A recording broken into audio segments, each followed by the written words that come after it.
Hello dear aspirants, welcome back to our YouTube channel study to max. आज है 24 अक्टूबर और आज हम आपके लिए डेली करंट अफेयर सीरीज़ का नेक्स्ट पार्ट लेकर आए हैं, जिसमें आज के टॉप करंट अफेयर को इंक्लूड किया गया है जो आपकी एग्ज़ाम प्रिपरेशन को आसान बनाने में हेल्पफुल होंगे।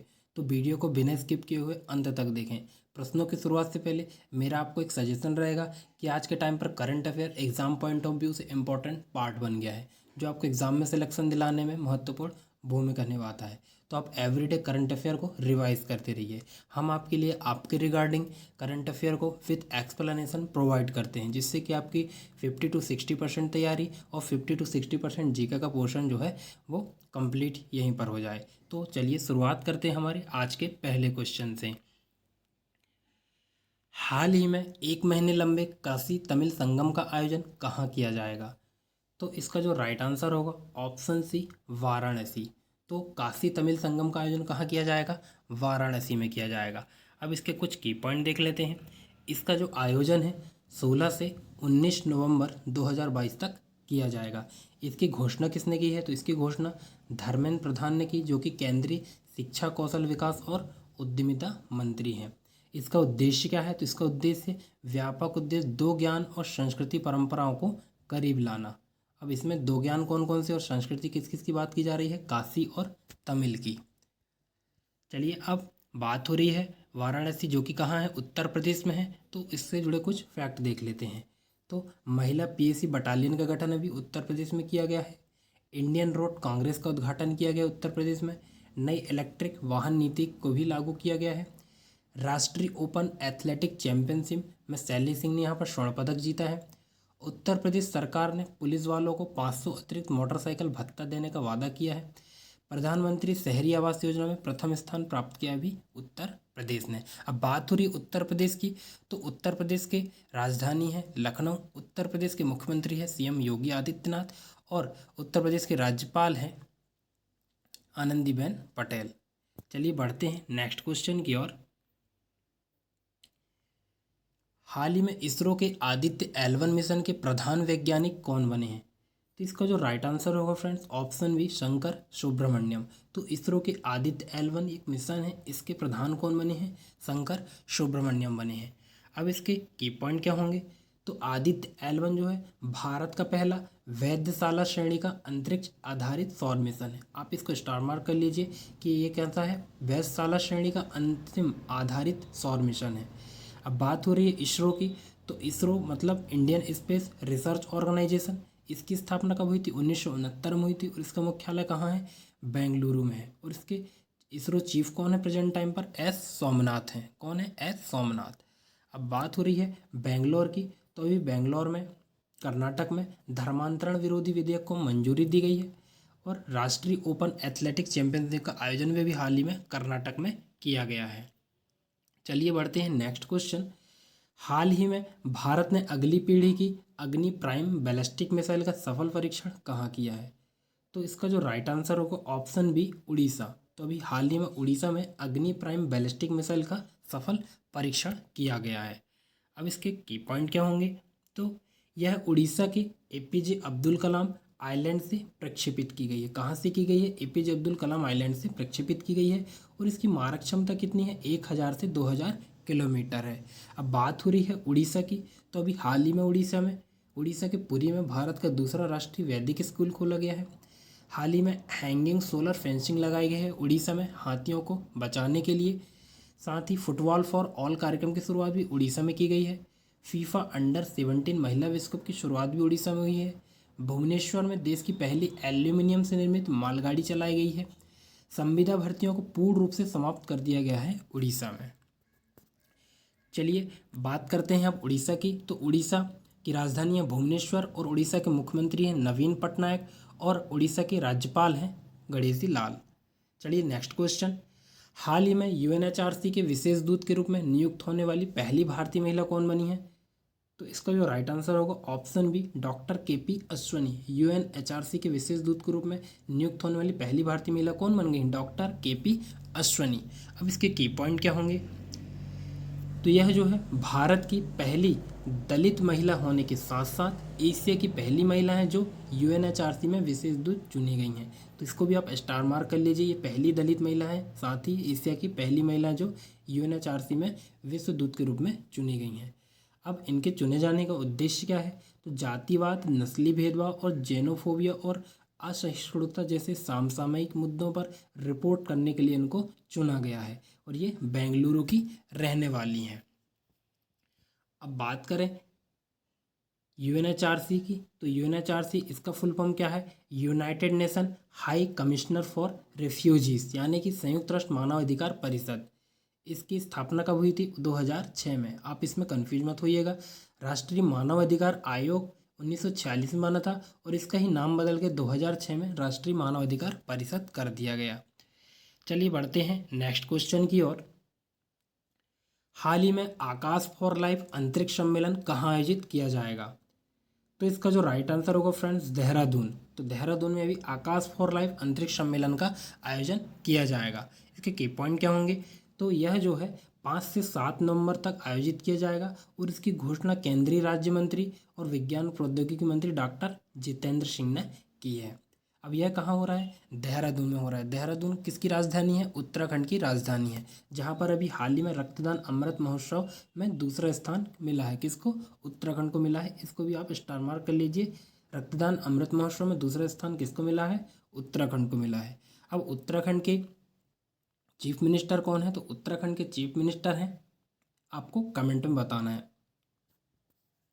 चलिए नेक्स्ट क्वेश्चन, किस बैंक ने हाल ही में DX 2022 पुरस्कार प्राप्त किया है? तो इसका जो राइट आंसर होगा ऑप्शन बी, कर्नाटका बैंक। तो कर्नाटका बैंक ने अभी हाल ही में DX 2022 पुरस्कार प्राप्त किया है। अब इसके की पॉइंट क्या होंगे? तो कर्नाटका बैंक को यह किस लिए दिया गया है? डिजिटल ट्रांसफॉर्मेशन में सर्वश्रेष्ठ अभ्यास के लिए यह पुरस्कार दिया गया है। और कर्नाटका बैंक के MD एंड CEO कौन है प्रेजेंट टाइम पर? श्री महाबलेश्वर MS इसके MD एंड CEO हैं। चलिए नेक्स्ट क्वेश्चन, टाइगर ट्रम्प किन दो देशों के बीच का 3 दिवसीय संयुक्त मानवीय सहायता अभ्यास है? तो फ्रेंड्स इसका राइट आंसर होगा ऑप्शन बी, भारत अमेरिका। तो टाइगर ट्रम्प किस किस किस के बीच में होता है? तो भारत और अमेरिका के बीच में होने वाला यह 3 दिवसीय संयुक्त मानवीय अभ्यास है। अब बात हो रही है टाइगर ट्रम्प की, तो इसका जो आयोजन है आंध्र प्रदेश के विशाखापट्टनम में किया गया है। इसका उद्देश्य क्या है? दोनों देशों के बीच रणनीतिक सहयोग को बढ़ावा देना और आपदा राहत के समय समन्वय स्थापित करना इसका प्रमुख उद्देश्य है। और यह जो टाइगर ट्रम्प का दूसरा संस्करण इसका आयोजन है 2019 में किया गया है। और इससे पहले भारत और अमेरिका के बीच में फरवरी में मिलन अभ्यास भी हुआ था, तो ये भी आपको याद रखना है। अब बात हो रही है टाइगर ट्रम्प की और यह इसका आयोजन कहाँ किया गया? आंध्र प्रदेश में किया गया है। तो अभी आंध्र प्रदेश से जुड़े कुछ फैक्ट देख लेते हैं। तो भूमि रिकॉर्ड को डिजिटाइज करने वाला आंध्र प्रदेश जो है पहला राज्य बना है। साथ ही अभी वर्ल्ड बैंक द्वारा साल्ट परियोजना के लिए $250 मिलियन का ऋण दिया गया है आंध्र प्रदेश को। भारतीय नौसेना द्वारा प्रतिरक्षा सुरक्षा अभ्यास प्रस्थान का आयोजन भी अभी आंध्र प्रदेश में किया गया है। और कुचिपुड़ी नाट्य उत्सवों का आयोजन भी अभी आंध्र प्रदेश में हुआ था।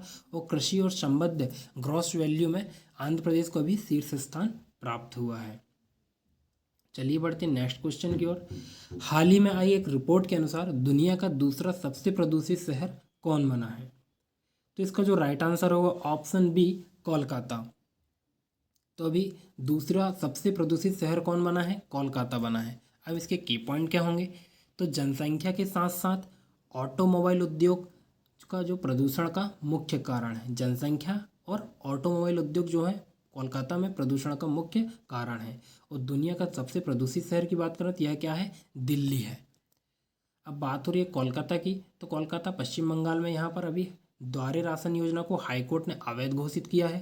साथ ही नाबालिग लड़कियों के विवाह के मामले में दूसरे नंबर पर कौन है? पश्चिम बंगाल है। अब बात हो रही है पश्चिम बंगाल की, तो पश्चिम बंगाल की मुख्यमंत्री ममता बनर्जी और पश्चिम बंगाल के जो राज्यपाल हैं शीला गणेश हैं। चलिए बढ़ते हैं नेक्स्ट क्वेश्चन। हाल ही में किन्हें youth business international global young entrepreneur of the year 2022 का पुरस्कार मिला है? तो यह किसको मिला है? इसका राइट आंसर होगा option C, Niranjan Oval. Niranjan Oval को यह पुरस्कार मिला है। चलिए बढ़ते हैं नेक्स्ट क्वेश्चन। 39वां इंडियन ऑयल सर्वसुरजीत हॉकी टूर्नामेंट कहाँ पर खेला जाएगा? तो इसका जो राइट आंसर होगा option D, Surjit astroturf hockey stadium Burlton park में यह प्रतियोगिता खेली जाएगी। अब इसके की पॉइंट क्या होंगे, तो जो इसका जो आयोजन है 27 अक्टूबर से जालंधर पंजाब में किया जाएगा। यह भारतीय हॉकी के पूर्व कप्तान सरदार सुरजीत सिंह रंधावा की याद में आयोजित किया जाता है। अब बात हो रही पंजाब की, तो पंजाब के जो सीएम हैं भगवंत मान सिंह हैं और पंजाब के राज्यपाल हैं बनवारी लाल पुरोहित। पंजाब की राजधानी क्या है, चंडीगढ़ है। चलिए नेक्स्ट क्वेश्चन, तो हाल ही में जियो ने हाई स्पीड 5G सेवा के लिए किसके साथ साझेदारी की है, तो इसका जो राइट आंसर होगा ऑप्शन है नोकिया। तो अभी जियो ने 5G स्पीड के लिए नोकिया के साथ साझेदारी की है। अब इसके की पॉइंट क्या होंगे, तो जियो के चेयरमैन अभी कौन है, प्रेजेंट टाइम पर जियो के चेयरमैन है आकाश अंबानी। और नोकिया किस देश की कंपनी है, तो नोकिया फिनलैंड की कंपनी है। नेक्स्ट क्वेश्चन, हाल ही में किस आईआईटी ने राष्ट्रीय बौद्धिक संपदा पुरस्कार जीता है, तो इसका जो राइट आंसर होगा ऑप्शन सी, मद्रास आईआईटी। तो मद्रास आईआईटी ने भी राष्ट्रीय बौद्धिक संपदा पुरस्कार 2022 जीता है। अब यह पुरस्कार किस आधार पर दिया जाता है, तो यह पेटेंट आवेदन, अनुदान और वाणिज्यीकरण संबंधी पहलू में के आधार पर यह दिया जाता है। और आईआईटी मद्रास के प्रेजेंट टाइम पर निदेशक कौन है, वी कामकोटी इसके निदेशक हैं। चलिए बढ़ते हैं नेक्स्ट क्वेश्चन, हाल ही में किस बैंक ने बुक माई शो के साथ मिलकर क्रेडिट कार्ड लॉन्च किया है, तो इसका जो राइट आंसर होगा friends option B, RBL bank. तो बुक माई शो और आरबीएल बैंक ने साथ में मिलकर के क्रेडिट कार्ड लॉन्च करने के लिए पार्टनरशिप की है। अब इसके की पॉइंट क्या होंगे, तो बुक माई शो के कस्टमर जो हैं अब महीने में फ्री मूवी टिकट के साथ साथ अन्य ऑफर भी मिल सकेंगे। अब बात करें आरबीएल की, तो इसकी स्थापना 1943 में हुई, तो इसका मुख्यालय कहाँ है, मुंबई में है। नेक्स्ट क्वेश्चन, हाल ही में प्रधानमंत्री मोदी ने कहाँ 3400 करोड़ रुपए से अधिक की परियोजनाओं की शुरुआत की है, तो इसका जो राइट आंसर होगा ऑप्शन ए, उत्तराखंड। तो अभी मोदी जी ने 3400 करोड़ रुपए से अधिक की परियोजनाओं की शुरुआत कहाँ की है, उत्तराखंड में की है। अब इसके कुछ की पॉइंट देख लेते हैं। यह जो है यह 3400 करोड़ की जो परियोजना है यह पर्वतमाला परियोजना के तहत आ रही है, जिसमें केदारनाथ और बद्रीनाथ में रोपवे प्रोजेक्ट और चमोली जिले में स्थित भारत के आखिरी गांव माड़ा में रोड प्रोजेक्ट की आधारशिला रखी गई है। बात हो रही उत्तराखंड की, तो उत्तराखंड की राजधानी क्या है, उत्तराखंड की राजधानी है देहरादून। उत्तराखंड के चीफ मिनिस्टर कौन है, तो उत्तराखंड के चीफ मिनिस्टर हैं पुष्कर सिंह धामी। और उत्तराखंड के राज्यपाल कौन है, गुरमीत सिंह। चलिए नेक्स्ट क्वेश्चन, हाल ही में किसने अपनी पुस्तक एक कन्फ्यूज्ड माइंड स्टोरी का विमोचन किया है, तो इसका जो राइट आंसर होगा ऑप्शन बी, साहिल सेठ। साहिल सेठ अपनी पुस्तक एक कन्फ्यूज्ड माइंड स्टोरी का विमोचन किया है। ये इमेज में देखिए, ये हैं साहिल सेठ। तो चलिए दोस्तों, इसी के साथ हमारा आज का लेक्चर एंड होता है। तो दोस्तों ये रहे आज के हमारे टॉप मोस्ट करंट अफेयर के क्वेश्चन। यदि आपको हमारे द्वारा दी गई जानकारी पसंद आती है तो आप हमारे चैनल स्टडी डू मैथ्स को लाइक, शेयर एंड सब्सक्राइब कर सकते हैं। और आज के करंट अफेयर के पीडीएफ की लिंक आपको डिस्क्रिप्शन में मिल जाएगी, जहां से आप जाकर डाउनलोड कर सकते हैं। Thank you.